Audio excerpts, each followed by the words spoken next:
Parliament House Speaker conveyed a message to the members of the Parliament concerning our young ones as leaders of tomorrow. In today's world, the youths are facing the most hardships and lack of belongingness within the societies. Their imagination, ideas, considerable energy, and vision are essential for the continuing development of the societies in which they live.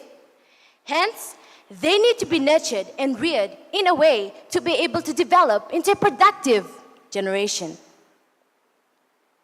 The chief guest, invited guest, panel of judges, fellow orators, teachers, and my dear audience, a very warm welcome to you all. I am privileged to be given this platform to elaborate more on the theme, Parliament, delivering a more prosperous, secure, sustainable, and a fair future for the young people. Therefore, stewarding the future should not be a conflict of the young versus the old, but something at which everyone has at stake. Responsible government and responsive leaders should create more such platforms of today to get the voices of our youths heard. This is in line with the Sustainable Development Goal 17, whereby there is a universal call to action to end poverty, protect the planet, and ensure that all people live in peace and prosperity. The Parliament is the best setting because it is a mutual platform to enable the countries to discuss ideas so that it can create a sustainable future for our young generation. Firstly, ensuring that youths are represented interactively to express themselves. Secondly, incorporating youth issues in national building frameworks. Thirdly, and lastly, creating youth-led advocacy on governance assessments as it will assist the participation of youth and mainstreaming of our youth issues.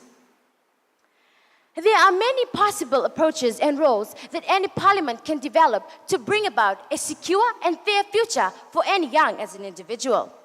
But how, you may ask?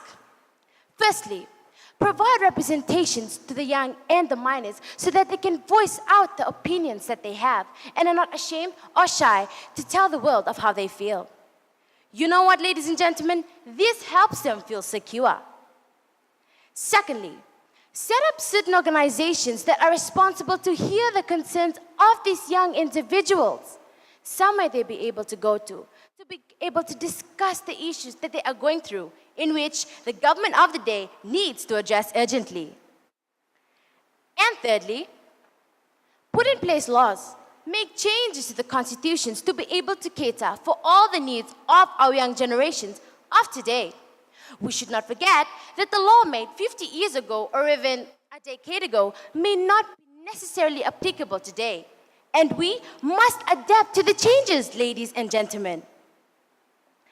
Furthermore, no parliament or government is perfect in our current and modern day world, as we can never satisfy everyone with the new rules and regulations we set in place. To add on, transparency of legislations have over the years improved, but still the parliamentary oversight remain insufficient.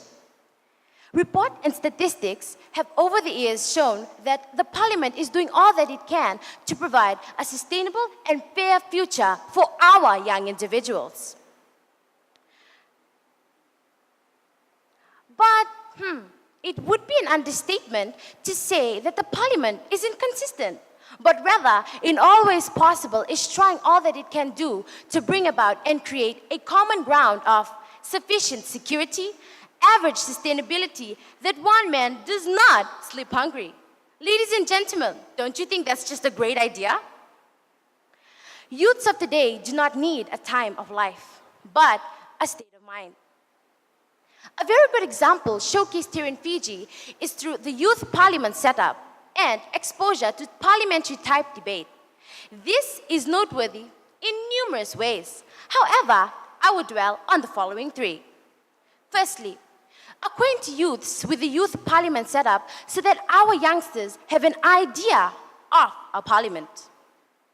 Secondly, introduction to national issues, as it provides a platform to discuss the national issues on a larger scale, on a proper forum, in front of the experienced moderators. And thirdly, like-minded youngsters in the same platform, because like-minded youngsters brought together would really offer a challenge, don't you think? Therefore, creating a community that would come up with possible solutions that our youths are facing today. If given the opportunity, younger generations can be the first generation to end poverty and also be the last generation to bear poverty. Take, for example, Sweden. Sweden has created a ministry of the future. Yes, a ministry of the future. Who knew? Shouldn't we follow? Principals should be able to bear in national standards to ensure that commitments to sustainability in the now universal framework of the United Nations 2030 agenda are enshrined even when our governments change. In this context, Fiji and its pursuit of a better tomorrow will be investing in the future. In the same way as we invest in our street lighting and defense to the advancement of our protection, and so that we can tell the youngsters of what the real world is really about. The promotion of an enabling environment for any young as an individual is in a broad range of areas and processes. Parliamentary and electoral processes, public administration and local governance, also including peace-building environments to ensure the works of our youngsters to grow into much adults. Another important factor is the promotion of young women's participation and presence in the public offices and decision-making at all levels, both to the elected and non-elected positions. With new technology and online tools helping our citizens, we are showing them that the world is not only a place to enjoy, but it's there for us to face reality. We should not forget that our voices that we say now will decide the quality of our future in the next 5 to 10 years' time. My dear audience, I am the young generation. I will one day become a future leader. My dream is remaking, reforming a more livable, a more sustainable, and a delicious future. I hope that I have used this platform exceptionally well. I hope that when we all leave here today, we will take the first step in making this place a better place for our youngsters.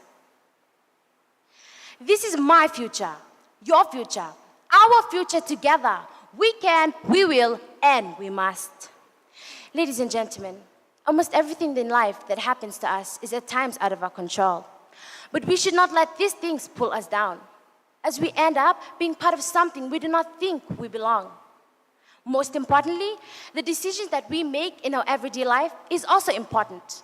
Similarly, the decisions that the government make is also important, as it does affect our daily life. Because every youth will one day grow into that adult sitting in the parliament sometime in the future and will pen down the next change in our beloved country, Fiji. Delivering a more prosperous, secure, sustainable, and a fair future, we should hold hands, work together as a team, and make this world a better place to live. This is how the future will no longer happen to us by chance. This is how the future will be a public good we cultivate by our choices. This is how, the more we give today as youths, the more we will get back tomorrow as citizens. Thank you, Vinaka Vakalevu and Danewad.